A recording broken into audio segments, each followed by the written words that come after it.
자, 두 번째 동영상 촬영해 볼게요.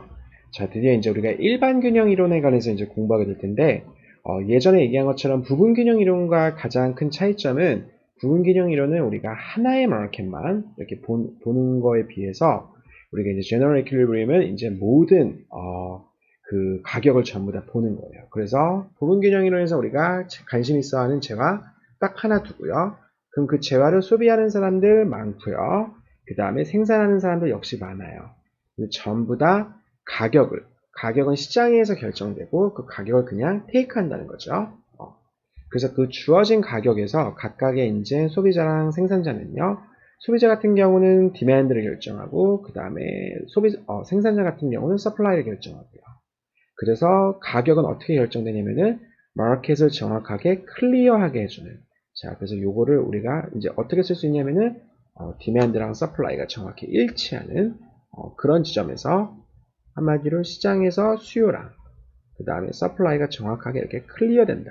그래서 우리가 이걸 영어로는 마켓 클리어링 이렇게 표시하기도 해요. 그래서 결국 이 마켓 클리어링은 다른 말이 아니고 수요랑 공급이 정확하게 일치해서 한마디로 모든 재화가 남는 게 없는 그런 상황을 얘기해요. 그래서 이런 균형 가격에서는 소비자도 자신의 그런 디맨드를 바꿀 인센티브가 없고요. 그 다음에 생산자 역시 서플라이를 바꿀 인센티브가 없는 거죠. 자, 그래서 이걸 이제 부분 균형 이론이라고 하고, 그러니까 부분 균형에서는 기본적으로 다른 재화, 우리가 관심 있어 하는 그 프라이스만 딱 하나 변수로 내비둔 채, 그래서 이게 과연 어느 쪽에서 어느 균형 가격에서 서플라이랑 디맨드가 정확히 일치해서 마켓이 클리어링 되는지 이제 이걸 보는 거고, 이제 일반 균형 이론에서는 이제 변수가 하나가 아니죠. 왜냐면 우리가 두 개 또는 그 이상의 마켓을 우리가 동시에 쳐다보는 거기 때문에 한마디로 변수가 이제 두 개 이상이에요. 한마디로 모든 가격이 지금 우리가 만약에 고려하고 있는 시장이 예를 들어서 4개다. 그러면은 첫 번째 시장의 가격, 두 번째 시장의 가격, 세 번째 시장의 가격, 네 번째 시장의 가격. 변수가 총 4개가 되는 거죠. 그래서 그 4개가 다 움직여요. 그래서 우리가 그걸 다 움직임으로써 과연 이 4개의 마켓이 전부 다 언제 클리어 되는지, 한마디로 각각의 4개의 시장에서 언제 수요와 공급이 정확하게 일치하는지 그걸 보는 거예요. 자, 그래서 우리가 제일 처음 이 일반균형 이론을 공부할 때 나오는 게 뭐냐면은 순수 교환 경제라고 해가지고 exchange economy예요. 그래서 순수 교환 경제야. 그래서 이 순수 교환 경제 같은 경우는 우리 베리안 책 17장에서 다루고 있거든요. 근데 약간 좀 다루는 게 제 생각에 학부 수준 이상이에요. 그래가지고 제 생각에는 이 내용을 복습하기 위해서 만약에 참고서가 필요하다 그러면은 조명환 교수님 강의 노트도 좋고요. 그 다음에 이준 교수님 역시 똑같은 17장에서 이 내용을 다루고 있어요. 근데 베리안 책보다 훨씬 좀 쉬운 내용으로 쉽게 학부 수준에서 이렇게 쓰여졌거든요. 그래서 그거 참고하는 게 오히려 더 도움이 될 것 같아요. 제가 이 강의에서 얘기할 거는 제일 간단한 순수 교환 경제 모형이거든요. 모델이거든요. 그래가지고 이 2x2라는 게 뭘 의미하냐면은 이 교환 경제에는 지금 두 명의 소비자랑 그 다음에 정확하게 물건이 두 개가 있어요. 자, 그래가지고 두 명의 소비자를 A랑 B로 표시하고요. 그 다음에 제가 이제 어떤 노테이션을 쓸 거냐면은 XIA요. 그러니까 X라는 건 기본적으로 사람의 이 두 명의 소비자의 디맨드를 나타내요. 근데 여기 아래 subscript, 이 I는 재화를 표시하고요. 이건 재화. 그 다음에 이 X라는 건 수요. 그 다음에 위에 superscript은 이제 소비자를 나타내요. 그래서 X1A 같은 경우는요. 소비자 A가 첫 번째 재화를 과연 얼만큼 수요하는지 그걸 나타내고요. 그 다음에 X2B 같은 경우는요. 소비자 B가 이번엔 두 번째 소비자 B가 두 번째 재화를 얼만큼 수요하는지 그걸 나타내요. 자, 그래서 소비자 A는 자신이 각각의 재화를 얼만큼 소비하는지요. 자신의 유틸리티를 가장 극대화시키는 그걸 이제 소비를 하겠죠. 반면에 소비자 B는 역시 자신의 유틸리티를 가장 극대화시키는, 그래서 첫 번째 재화를 얼만큼 소비할지 두 번째 재화를 얼만큼 소비할지 그걸 결정하겠죠. 근데 이 순수 교환 경제에서는 각각의 소비자들이 인다우먼트를 가지고 있어요. 한마디로 이걸 이제 초기 부존 자원 이렇게 번역을 하셨거든요. 초기 부존 자원. 한마디로 초기에 이 사람들이 인다우먼트를 가지고 있어요. 부여받은 게 있다는 거죠. 영어로는 initial endowment야.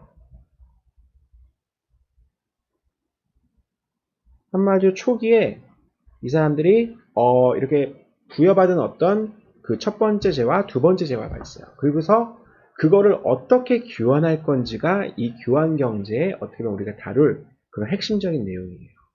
그래서 소비자 A 같은 경우는 첫 번째 재화를 여기서 이제 이 W처럼 생긴 거는 그린 레터예요. 오메가라고 있거든요. W 이렇게 이거는요 오메가. 그래서 인다우먼트를 표시할 때 이 오메가 레터를 우리가 보통 사용하거든요. 첫 번째 소비자 A 같은 경우는 첫 번째 재화를 이만큼 오메가 1A만큼, 그 다음에 두 번째 재화를 오메가 2A만큼, 소비자 B 같은 경우는 첫 번째 재화를 오메가 1B만큼, 두 번째 재화를 오메가 2B만큼 이렇게 가지고 있어요. 초기에요.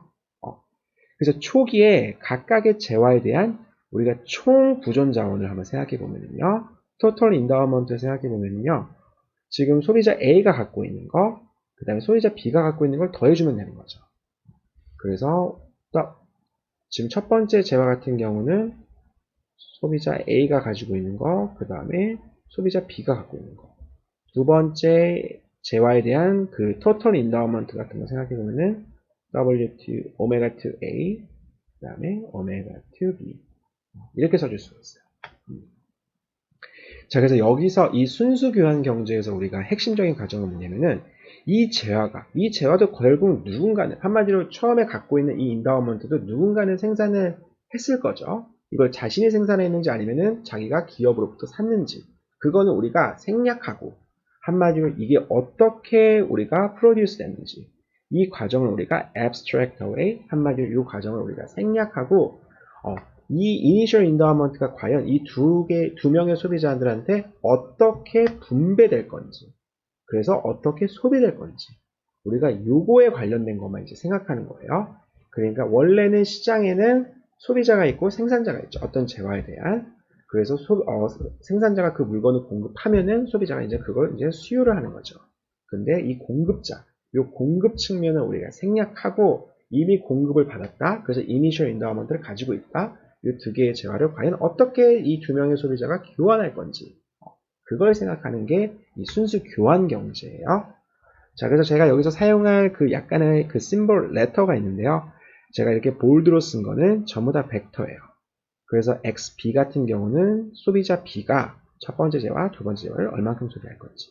오메가 A 같은 경우요. 이거는 첫 번째 소비자가 첫 번째 재화, 그러니까 소비자 A가 첫 번째 재화, 두 번째 재화를 얼만큼 갖고 있는지. 그 initial endowment 같은요. 자, 그래서 아무래도 example을 보는 게 가장 이해하기 빠르거든요. 지금 소비자 A 같은 경우는 다음과 같은 컵 더글라스 유틸리티 펑션을 가지고 있어요. 그 다음에 첫 번째 재화는 4개, 두 번째 재화는 2개를 가지고 있네요. 그럼 이 사람이 소비자 B랑 교환을 안 해요.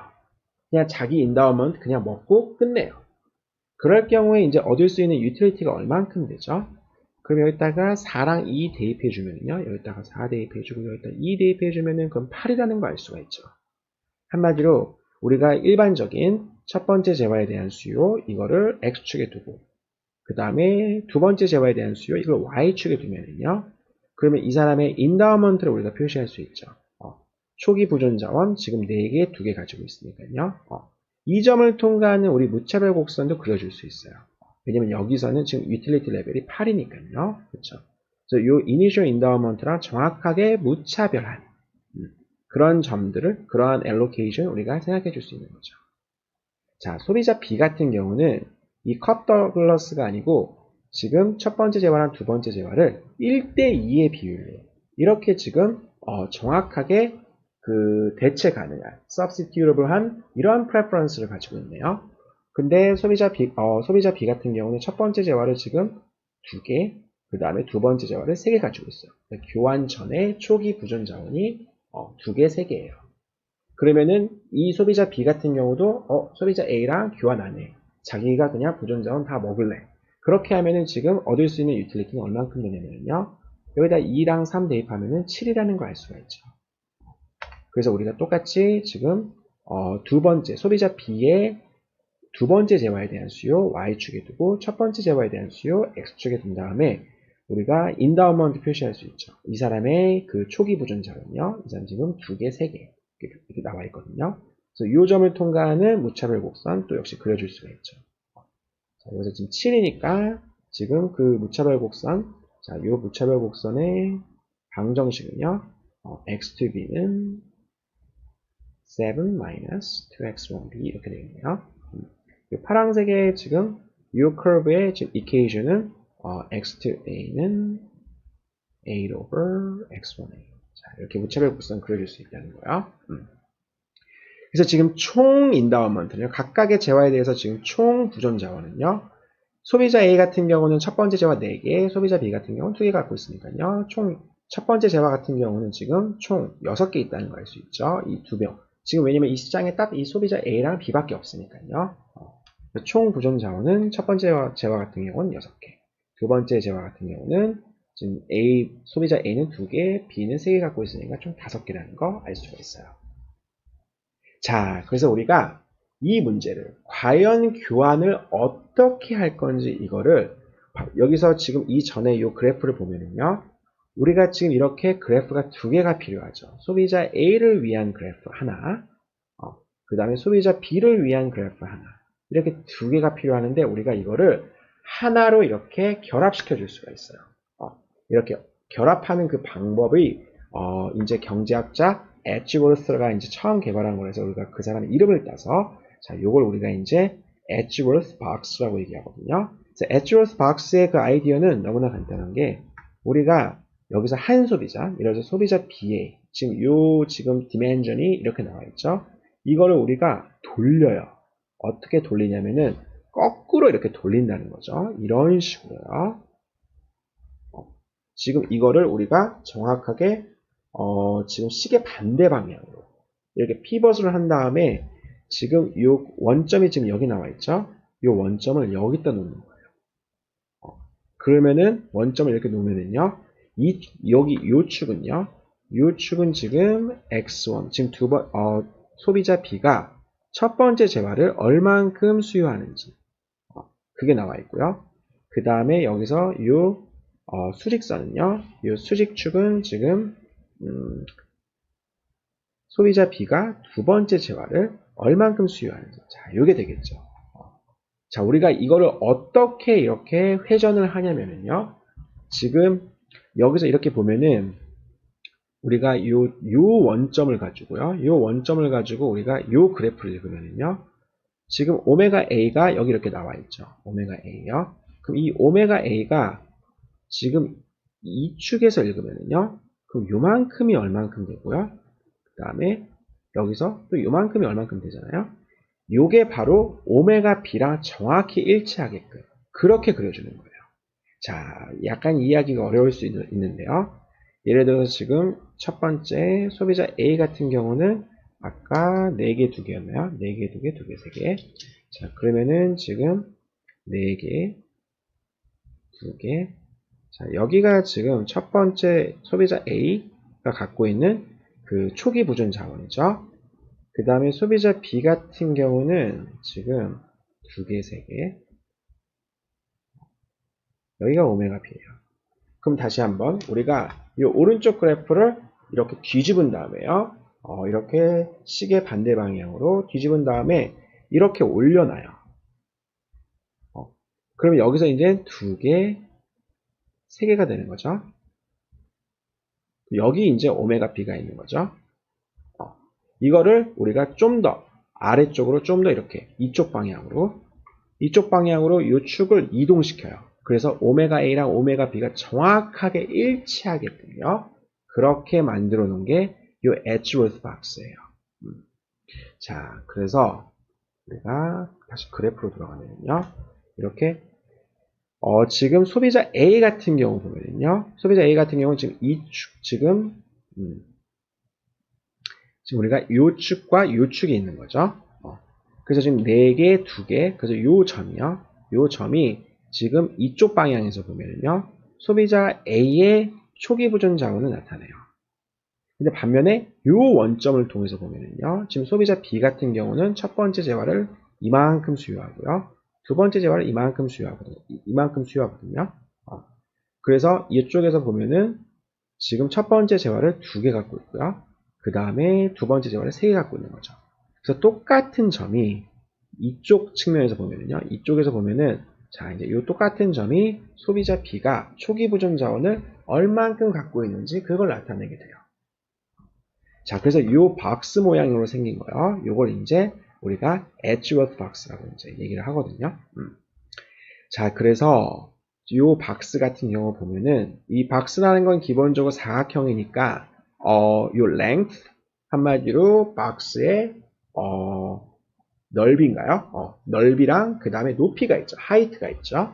자, 그래서 이 dimension이 얼마인지 우리가 생각해 보면은 지금 이쪽에서 보면은 여기서 이만큼은 소비자 A가 첫 번째 재화를 얼만큼 갖고 있는지, 그 다음에 이 남은 거요. 이 남은 거는 지금 소비자 B가 첫 번째 재화를 얼만큼 갖고 있는지, 한마디로 요거는 오메가 1A가 되고요. 자, 요만큼은 오메가 1B가 되는 거죠. 그래서 우리가 지금 이 박스의 넓이는요, length는 정확히 어떻게 되냐면은 오메가 1A랑 오메가 1B를 더해준, 한마디로 첫 번째 재화가 총 얼만큼 있는지, 그래서 total endowment of good 1이 돼요. 그래서 total endowment of good 1이요. 그 다음에 이 박스의 height는요, 높이는 어떻게 되냐면은 지금 요만큼은요, 2라는 건 뭐냐면은 소비자 A가 두 번째 재화를 얼만큼 초기에 가지고 있는지, 그래서 오메가 2A가 되는 거죠. 그 다음에 남은 요거요. 요거는 결국에 지금 여기서부터 여기까지죠. 그렇죠? 그래서 요거는 기본적으로 지금 소비자 B가 두 번째 재화를 얼만큼 갖고 있는지요. 그래서 오메가 2B가 되는 거죠. 총 높이는 오메가 2A 플러스 오메가 2B가 되거든요. 결국 총 이코노미의 두 번째 재화가 보존 자원이 얼만큼 있는지, total endowment of good 2가 돼요. 자, 그래서 이 박스의 dimension은요, 넓이랑 높이는 어떻게 되냐면은 오메가 1 곱하기 오메가 2가 된다는 거야. 자, 그래서 아까 얘기한 것처럼 컨슈머 A의 그 인다우먼트는 한마디로 요 오메가 A를 어떻게 했냐면 우리가 여기 수직축, 그 다음에 수평축 딱 둔 다음에 평소 좌표를 읽는 방식. 근데 우리가 소비자 B를 읽을 때는요, 소비자 B의 인다우먼트를 읽을 때는 자, 이제 요 코너를 이제 생각해 줘야 된다는 거죠. 그래서 여기서 첫 번째 재화를 이만큼, 두 번째 재화를 이만큼. 자, 이렇게 소비한다고 우리가 한마디로 이만큼 현재 가지고 있다고, 초기에 이만큼 가지고 있다고 우리가 이제 해석하면 돼요. 그래서 소비자 A 같은 경우는 지금 그 원점이요. 소비자 A 같은 경우 원점이 여기죠. 그래서 A의 origin 원점, 그 다음에 소비자 B의 원점은 여기가 되는 거죠. 예. origin. 자, 이렇게 돼요. 자, 그 다음에 이제 서로 교환을 했어요. 교환을 하고 나서 이제 한마디로 그러면은 교환을 하고 나면은 이제 소비하죠. 그래서 소비자 A 같은 경우는 첫 번째 재화, 두 번째 재화 얼만큼 소비하는지 이게 나오는 거죠. 소비자 B 같은 경우는 첫 번째 재화, 두 번째 재화 얼만큼 소비하는지 이게 또 나오는 거죠. 자, 요 네 가지 숫자를 우리가 얼만큼 자원이 배분됐다 그런 측면에서, 할당됐다 그런 측면에서 할당량 또는 allocation 이렇게 불려요. 자, 그래가지고 allocation은 기본적으로 총 4개의 숫자죠. 그래서 처음에 2개는 소비자 A가 각 재화를 얼만큼 소비했는지, 그 다음에 두 번째 남은 2개 숫자는 소비자 B가 얼만큼 소비했는지. 자, 그걸 나타내요. 그래가지고 여기서는 지금 이 교환 경제에서는 따로 프로덕션이 없거든요. 한마디로 주어진 초기 자원을 어떻게 분배할 건지 이게 문제잖아요. 그러니까 한마디로 지금 첫 번째 재화가 총 6개예요. 두 번째 재화는 총 5개예요. 그 외에 또 다른 프로덕션이 지금 없다는 거죠. 그래가지고 우리가 어떠한 알로케이션이 과연 실현 가능한지, 한마디로 영어로 feasible한지 그걸 생각해 보면은 첫 번째 소비자 A가 첫 번째 재화 얼만큼 원하는지, 소비자 B가 첫 번째 재화 얼만큼 원하는지. 그래서 우리가 이 두 개를 전부 다 더한 거를 이제 우리가 total demand라고 생각할 수 있죠. 총 수요요. total demand for good one이요. 첫 번째 재화에 대한 총 수요. 그 다음에 X2A랑 X2B 더한 거 이거를 이제 total demand for good라고 생각할 수 있죠. 자, 왜냐면은 지금 초기 자원이 예를 들어서 첫 번째 재화 같은 경우 딱 오메가 1밖에 없으니까요. 이 allocation이 feasible, 실현 가능하기 위해서는 총 수요가 한마디로 총 그 초기 부존 자원 그것보다 절대 커서는 안 돼요. 한마디로 이게 안 된다는 거죠. 이거 안 돼요. 자, 이렇게만 돼요. 작거나 같아야 돼요. 총 수요가 초기 부존 자원보다 작거나 같아야 돼요. 마찬가지로 두 번째 재화에 관해서도 지금 X2A랑 X2B가 이게 feasible 하기 위해서는 이게 작거나 같아야 된다는 거죠. 크면 안 된다는 거죠. 자, 그래서 우리가 여기서 지금 대신 여기서 작거나 같다는데 이걸 그냥 같다고 우리가 써놓거든요. 보통요. 이 같다는 의미는 뭐냐면은 한마디로 총 자원은 첫 번째 재화 같은 경우 6개인데 소비자 A는 2개 소비하고 소비자 B는 3개 소비했어요. 그럼 하나가 남는 거죠. 원래는요. 이것도 원래 실현 가능해요. 한마디로 4개 사놨다가 하나를 그냥 버리는 거죠. 소비 안 하고요. 근데 우리가 이런 거는 이제 이런 가능성은 없다고 이제 얘기를 해요. 왜냐면은 소비자 선호도가 기본적으로 모노톤하기 때문에 더 많이 소비하면 소비할수록 좋기 때문에 4개를 수요하고 딱 그 중에 하나는 버려버리고 3개만 소비한다. 이런 가능성 우리가 배제한 채 한마디로 각각의 소비자는 물건을 그냥 폐기 처분하지는 않는다고요. 그런 의미에서 우리가 요 같거나 작다 요거 제외하고 그냥 같다라고 놓고서 이제 한마디로 요 같은 게 feasible한 실현 가능한 allocation이다. 이렇게 우리가 해석할 수 있어요. 자, 그래서 Edgeworth 박스의 안에 있는 모든 점들은요. 모든 점들은 실현 가능한 allocation을 표시하고 있어요. 예를 들어서 이 점 한번 생각해 볼까요? 이 점 같은 경우요.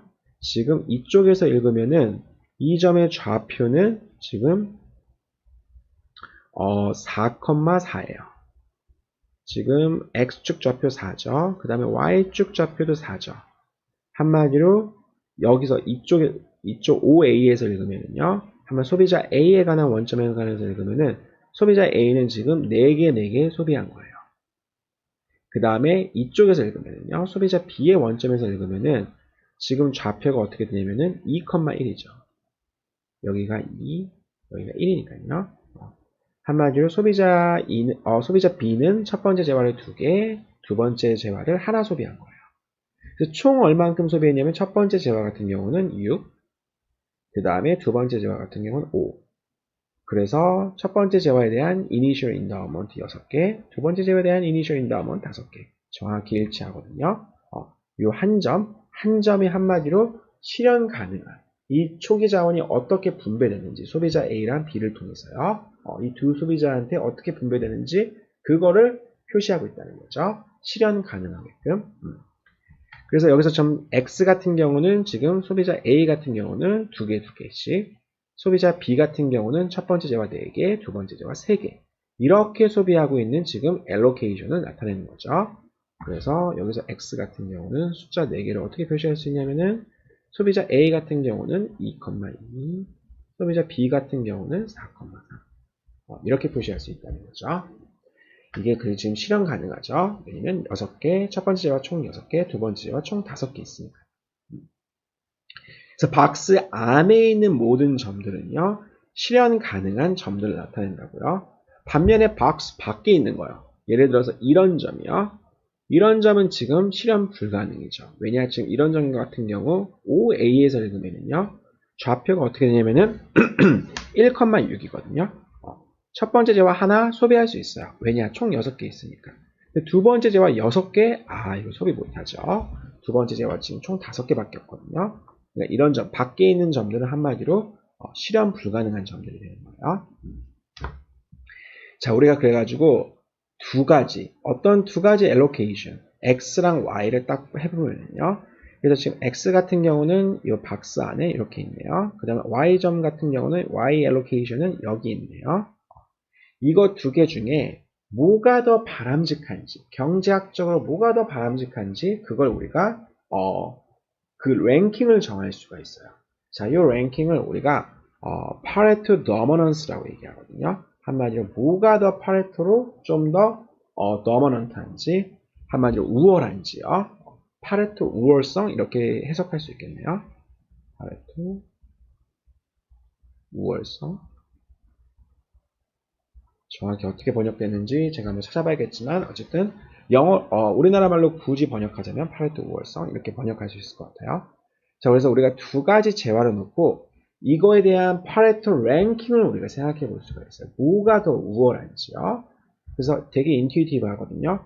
X가 Y보다 파레토로 더 우월하다. 그 의미는 뭐냐면은 소비자 A나 아니면 소비자 B나 둘 다 X를 더 좋아하면은요.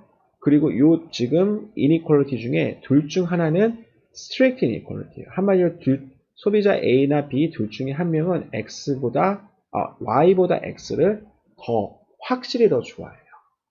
그럴 경우에 우리가 재화 X가 Y보다 파레토 측면에서 더 우월하다. 이렇게 얘기할 수 있어요.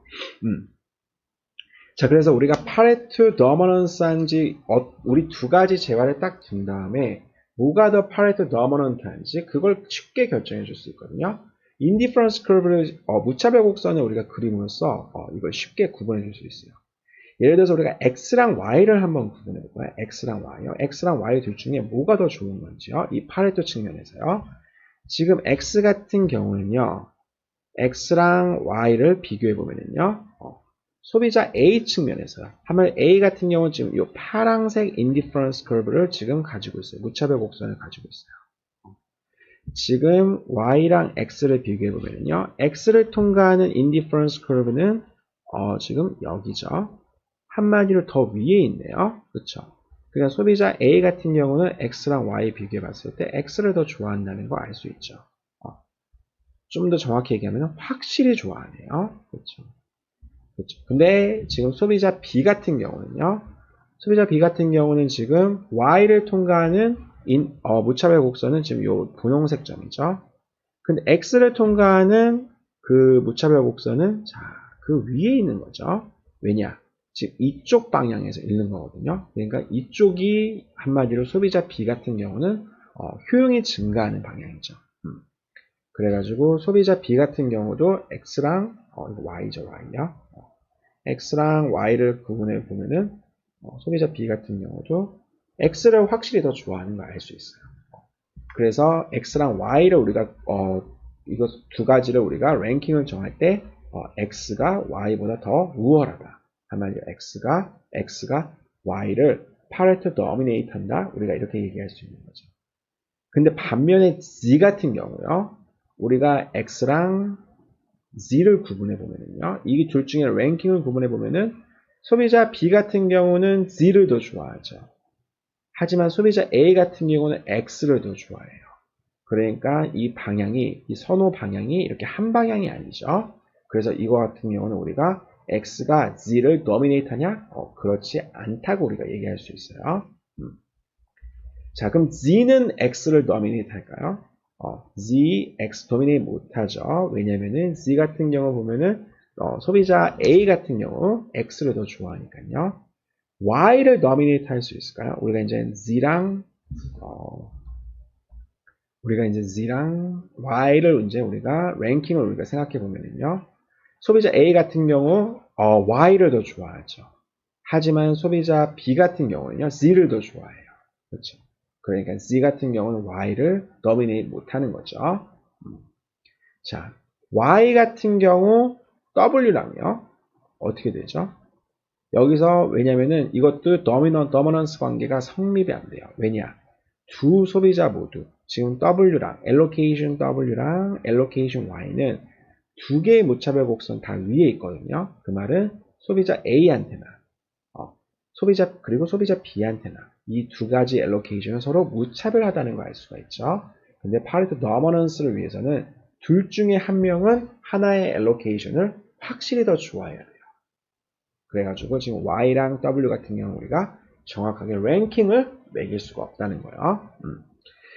자, 그래가지고 우리가 요 example을 잘 보면은요, 지금 한마디로 X 같은 경우는 보면은요, Y랑 차이점이 뭐냐면은 Y를 통과하는 indifference curve, 무차별 곡선, 소비자 A의 무차별 곡선, 그 다음에 소비자 B의 무차별 곡선, 이걸 그려주면은요, 만약에 이렇게 지금 여기 example처럼요, 이렇게 렌즈가 생기잖아요. 이 렌즈 모양이 이렇게 생기잖아요. 그러면 이 렌즈 안에 있는 것들은 이 렌즈 안에 있는 allocation은요. 이렇게 무차별 곡선 위에 있는 그 allocation을 파레토 dominate 해요. 자, 요거 잘 생각해 보면은요. 노트가 하나 필요한 새로운 그림을 한번 그려보면요. 만약에 우리가 이렇게 attribute box가 있어요. 그리고 어떤 allocation이 하나 있어요. 그리고 그 allocation을 통과하는 무차별 곡선이요.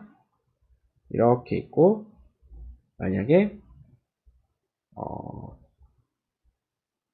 이렇게 있다고 하면요. 그 소비자 A 같은 경우는 지금 무차별 곡선이 이 점을 통과하는 무차별 곡선이요. 이 점을 통과하는 무차별 곡선이 이 검정색. 소비자 B 같은 경우는 같은 점을 통과하는 무차별 곡선이 이렇게 빨간색이요. 만약에 이렇게 렌즈가 생기잖아요. 그러면은 이 검정색이요. 자, 요거를 우리가 allocation Y라고 할까요? 그럼 이거는 이 렌즈 안에 있는 이 점에 의해서요. 이런 allocation에서요. 파레토 dominate 돼요. 그래서 Y is 파레토 dominated요. Y allocations inside the lens요. 자, 왜 그러냐면은 예를 들어서 자, 요 점 한번 생각해 볼까요? 요 점이요. 요 점을 우리가 X라고 불러보면요. 아까랑 똑같은 거죠. X는 Y dominate 하거든요. 왜냐? 소비자 A도 좋아하고 소비자 B도 좋아하니까. 그렇죠? 그래서 Y가 X보다 더 안 좋은 점이 돼요. 이 파레토 측면에서요. 자, 그래서 우리가 요 다음 페이지 나와 있는 게 이제 경제학에서 되게 중요한 컨셉인데요. 파레토 효율성이요. 그래서 어떠한 allocation이, 자, 여기서 중요한 게 우리가 이제 feasible한 allocation이요. 실현 가능한 배분이 allocation이 파레토 효율적이다. 언제 그러냐면요. 어떠한 다른 실현 가능한 allocation y가 없어요. 그래서 그 y가 x를 파레토 dominate하는 한마디로 x보다 파레토 측면에서 더 우월한 allocation이 또 다른 allocation이 없을 때 그럴 경우에 우리가 x를 파레토 dominate, x가 파레토 efficient하다고 얘기해요. 한마디로 x가 efficient하다는 얘기는요. 어떠한 게 y가 없어요. y가 a도 좋아하고 소비자 a도 x보다 y를 더 좋아하고 소비자 b도 y를 x보다 그리고 둘 중에 하나는 소비자 a나 소비자 b 둘 중에 한 명은 y를 확실히 더 좋아하는 그런 allocation이 없을 때 그럴 때 우리가 allocation x를 파레토 효율적이다 이렇게 얘기를 해요. 자, 그래서 우리가 이거를 잠깐 말을 좀 더 쉽게 뒤집어 보면요. 어떠한 allocation이 파레토 efficient하다 그 얘기는 무슨 말이냐면은 한마디로 우리가 소비자 A, B 둘 다 utility를요. 그 사람의 어떤 utility를 증가시킬 수가 없어요. 지금 만약에 X가 파레토 inefficient 하면은요. 한마디로 파레토 효율적이지 않아요. 그러면 이런 allocation Y가 존재한다는 거거든요. 한마디로 둘 다 소비자 A나 소비자 B나 둘 다 allocation Y를 더 좋아해요. 그리고 둘 중에 한 명은 확실히 더 좋아해요. strictly 더 좋아해요. 그런 allocation이 존재한다는 얘기죠. X가 inefficient하다는 거는요. 근데 X가 efficient하다는 건 그러한 allocation이 존재하지 않는다는 얘기예요. 그 말은 무슨 말이냐면요. 한마디로 우리가 X에서 다른 어떤 allocation을 옮겨요. 그러면 둘 중에 한 명은 반드시 손해를 본다는 얘기죠. 자, 그래서 두 번째 나와 있는 문장이 뭐냐면은 만약에 allocation X가 파레토 efficient하다. 그러면은 X에서 다른 allocation을 움직여요. 그러면 적어도 한 명은 안 좋아진다는 거예요. worse off 해진다는 거. 그래서 이 말을 다시 해석하면 뭐냐면은 어떠한 allocation이 파레토 efficient하다 그러면은 우리가 소비자 둘 다 그 웰페어를, 유틸리티를 우리가 증가시킬 수 있는 방법이 없다는 얘기예요. 한 명을 증가시키려고 하면은 다른 한 사람은 반드시 손해를 본다는 얘기죠. 소비자 A를 좋게 만들려면 소비자 B가 손해를 보고, 소비자 B를 좋게 만들려면 소비자 A가 손해를 보고, 우리가 이런 상황이다. 그러면 이거를 파레토 efficient하다고 얘기를 해요. 자, 그래서 이 example 보면은요. 자, 지금 요 allocation Y요. 요거는 파레토 inefficient해요. 한마디로 파레토 효율적이지 않아요. 왜냐? 우리가 Y에서 X로 이동하면은요. Y에서 X로 이동하면은 소비자 A도 좋고 소비자 B도 좋거든요. 왜냐? X가 Y를 dominate 하기 때문에요. 한마디로 요 allocation Y에서 보면은 요 Y를 파레토 dominate 하는 그런 allocation이 존재하죠. X 같은 allocation 존재하죠. Z 같은 경우요. 요 Z 같은 경우도 잘 보면은 요 Z를 통과하는 소비자 B의 무차별 곡선이 요 점선이고요. 분홍색 점선. 그 다음에 요 똑같이 Z를 통과하는 소비자 A의 무차별 곡선이 요 파란색 점선이에요. 그러면은 아까 전과 똑같이 이렇게 안에 이렇게 렌즈가 생기죠. 그렇죠? 요 렌즈 안에 있는 점. 예를 들어서 Z 프라임 같은 경우요. 요 Z 프라임이 요 Z를 allocation Z를 dominate 하거든요. Z에서 Z 프라임으로 옮기면은 둘 다 좋아지는 거죠. 이렇게 둘 다 좋아지는 방법이 있을 때 그 allocation은 이제 inefficient해진다는 거야. 그래서 Z 같은 경우나 Y 같은 경우 이런 거 inefficient해요. 근데 요 X 스타 같은 경우요. 이런 거 보면은 요거는 이제 파레토 efficient해요. 왜냐면은요. 여기서 어떠한 점, 이런 점으로 이동하면은요. 그럼 소비자 B는 좋죠. 소비자 B 같은 경우는 이 점을 통과하는 무차별 곡선이 더 이렇게 위에 있거든요. 그래서 더 좋은 거죠. 하지만 소비자 A 같은 경우는요. 이 점을 통과하는 거 이렇게 아래쪽에 있으니까요. 소비자 A는 더 안 좋아지는 거죠. 이쪽으로 이동해도 역시 소비자 A는 더 좋아지지만요. 그래서 이 점 같은 경우요. 소비자 A는 더 좋아지지만 소비자 B가 안 좋아지는 거죠. 그래서 우리가 이 박스 안에 이 X스타보다 한마디로 둘 다 좋게 만들어주는 그런 방법이 없다는 거 쉽게 확인할 수 있어요. 자, 그러면은 우리가 아까 전에 이렇게 렌즈가 형성되면은 그 점은요, 그 allocation은 파레토 inefficient하다고 우리가 얘기를 할 수가 있는 거죠. 그래서 파레토 efficient 하기 위해서는요, 어떠한 allocation이 efficient 하기 위해서는 그 점에서, 그 allocation에서 각각의 소비자들, 그 무차별 곡선이 서로 이렇게 접해야 돼요. 여기 X스타처럼요. 이렇게 소비자 A의 무차별 곡선과 소비자 B의 무차별 곡선이 서로 이렇게 tangent each other, 한마디로 서로 이렇게 접해야 돼요. 자, 이걸 우리가 MRS를 통해서 다시 써주면요. 한마디로 접한다는 얘기는 소비자 A의 MRS나 그 다음에 소비자 B의 MRS, 한마디로 접선의 기울기가 똑같다는 얘기니까 소비자 A의 MRS, 요 X스타에서 MRS요. 그 다음에 소비자 B의 MRS. 이게 서로 이렇게 일치한다는 얘기죠. 자, 우리가 이 조건을 가지고서 우리가 파레토 efficient한 allocation을 한마디로 과연 파레토 효율적인 그 배분은 무엇인지 그걸 우리가 쉽게 구할 수가 있어요. 자, 다음 example 한번 볼까요? 지금 소비자 A 같은 경우는 이렇게 컵 더글라스 utility function을 가지고 있어요. 소비자 B도 똑같은 utility function을 가지고 있네요. 소비자 A 같은 경우는 지금 초기 보존 자원이 첫 번째 재화 같은 경우는 10, 두 번째 재화 같은 경우는 20. 그 다음에 소비자 B 같은 경우는 첫 번째 재화 50, 그 다음에 두 번째 재화는 10. 자, 이렇게 가지고 있어요. 그럼 일단 에즈워스 박스가 어떻게 생겼는지 한번 생각해 볼까요? 지금 첫 번째 재화 같은 경우는 총 부존 자원이 10개, 50개, 60개죠. 그래서 이 박스의 지금 length는요, 이 넓이는 지금 60이 돼요. 그 다음에 지금 두 번째 재화 같은 경우는요, 지금 총 부존 자원이 30개죠.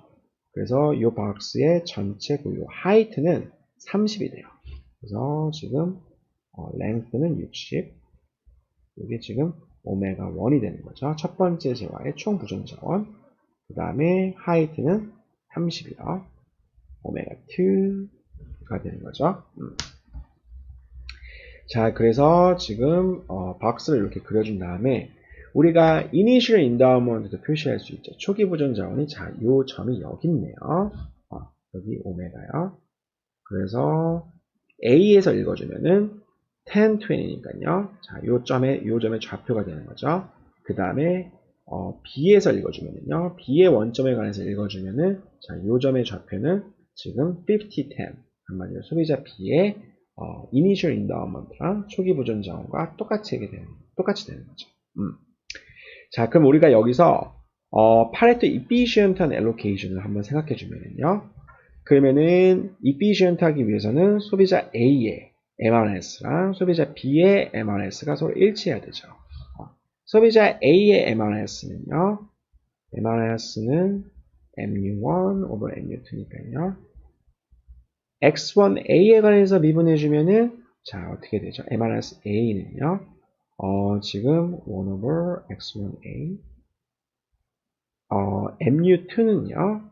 2 over x2a 그래서 이거 풀어주면은 x2a가 분자에 있고 분모에는 2x1a가 있네요. 자, MRS B 같은 경우는요. 소비자 B의 그 한계 대체율은 똑같겠죠. x2 대신 이제 a 대신에 b를 써주면 되는 거죠. 자, 그래서 우리가 요거랑 그 다음에 요거를 서로 같다.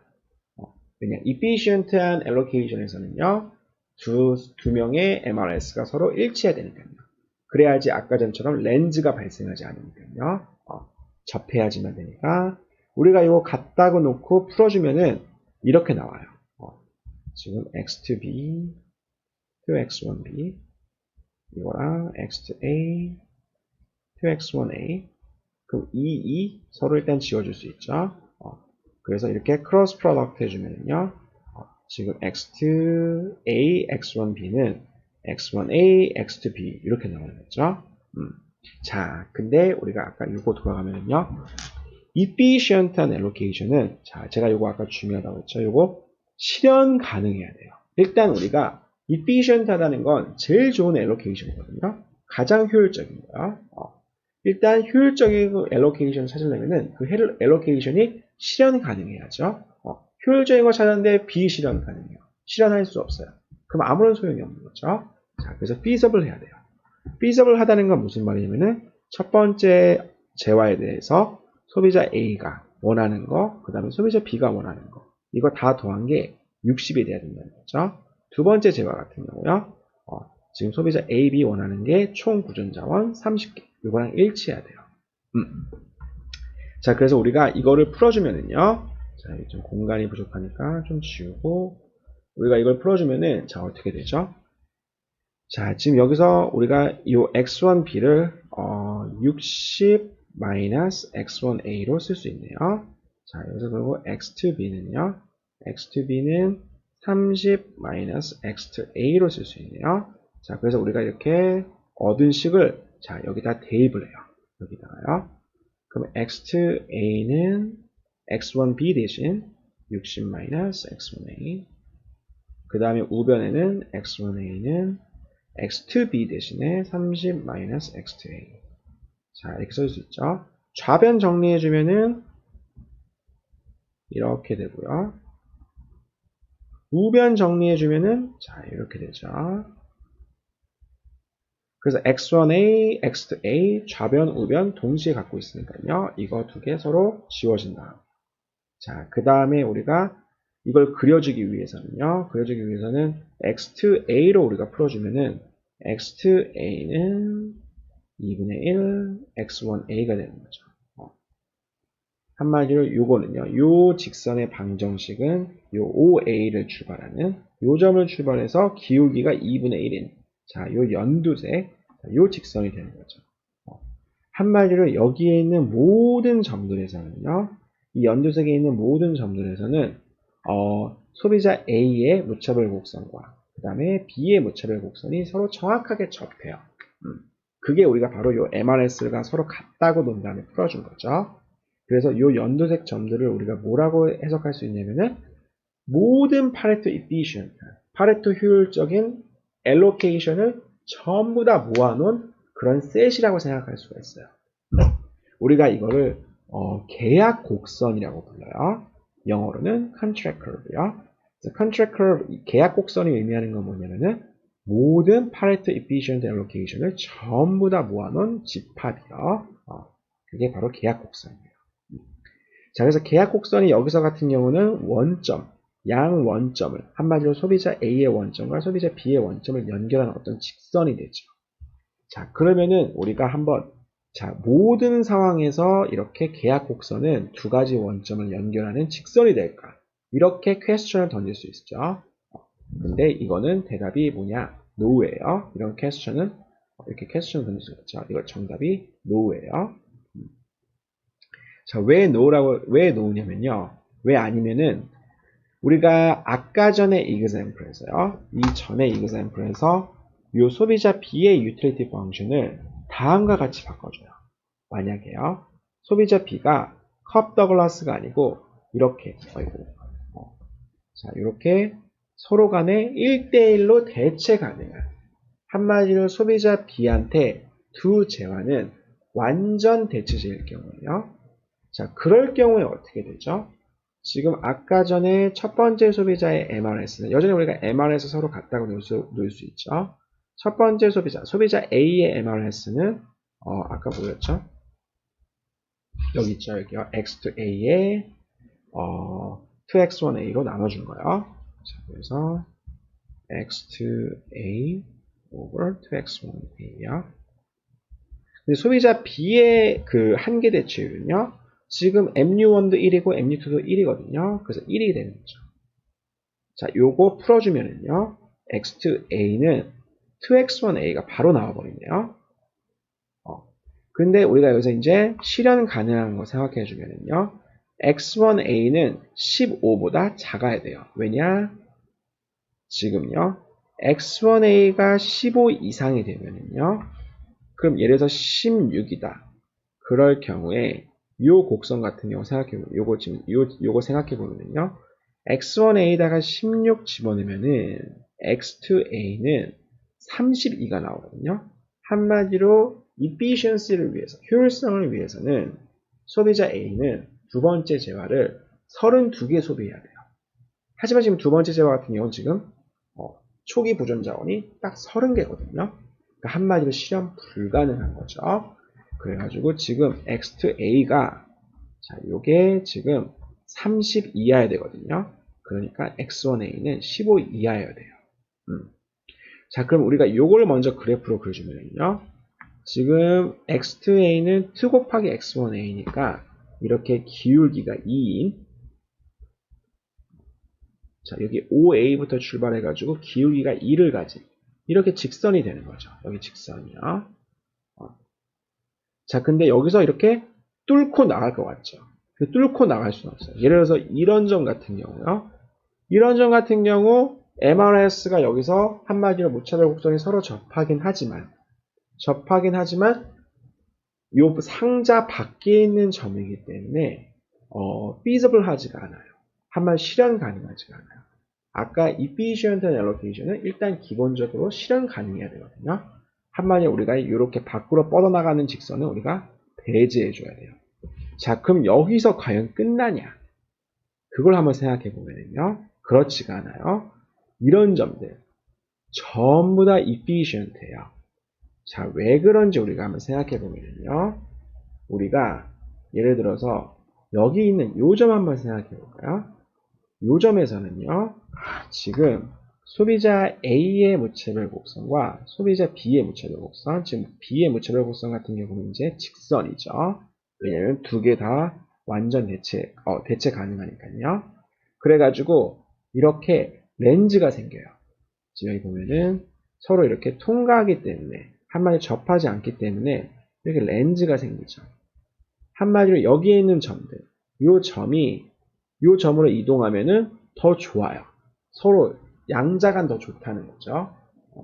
하지만 지금 이 점 같은 경우요. 요 점 같은 경우는 지금 실현 불가능한 allocation이에요. infeasible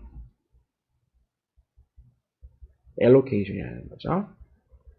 한마디로 더 좋은 건 있어요. 둘 다 행복해질 수 있는 allocation은 있어요.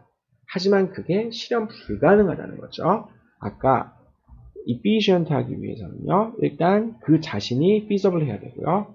그 다음에 다른 feasible한 allocation이 없어요. 한마디로 둘 다 행복하게 만들어주는 feasible한 allocation이 없다는 게 조건이었거든요. 여기서는요. 둘 다 행복해주는 allocation은 있지만 그게 infeasible하네요. 한마디로 둘 다 행복하게 만들어줄 수 있는 실현 가능한 allocation은 없다는 거죠. 자, 그래가지고 요 boundary, 요 경계에 있는 요 초록 연두색에 있는 남은 모든 allocation이 전부 다 feasible 하게 돼요.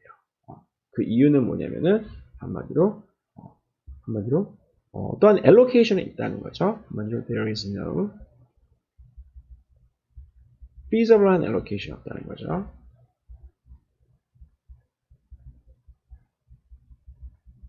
such that 이 두 명의 소비자가 둘 다 행복해지는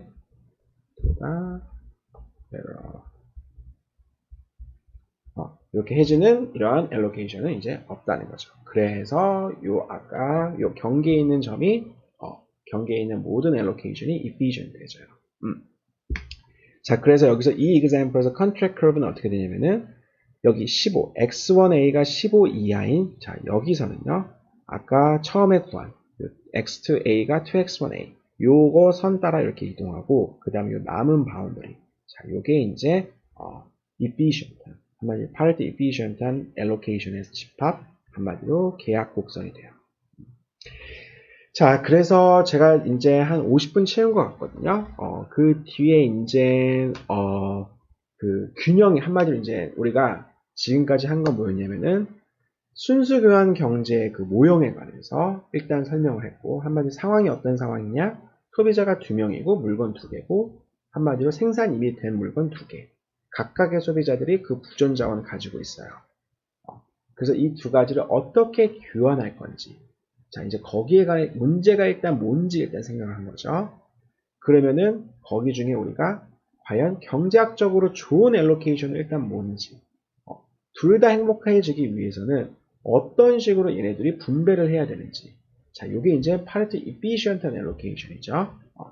자, 그러면 우리가 다음 시간에, 다음 주에 생각할 건 뭐냐면은, 자, 요 각각의 재화에 대한 가격이 어떻게 형성돼야지. 그래서 첫 번째 재화의 가격은 얼마, 두 번째 재화에 대한 가격은 얼마.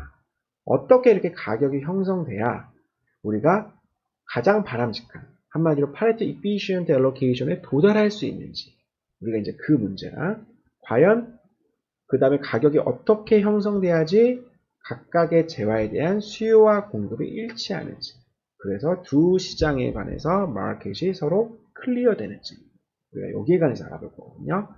그래서 오늘은 이번 주는 제가 여기서 추석 연휴도 있고 하니까 여기서 영상을 끊기로 하고, 그 다음 주에 이 두 가지 질문에 관해서 한번 같이 공부해 볼게요.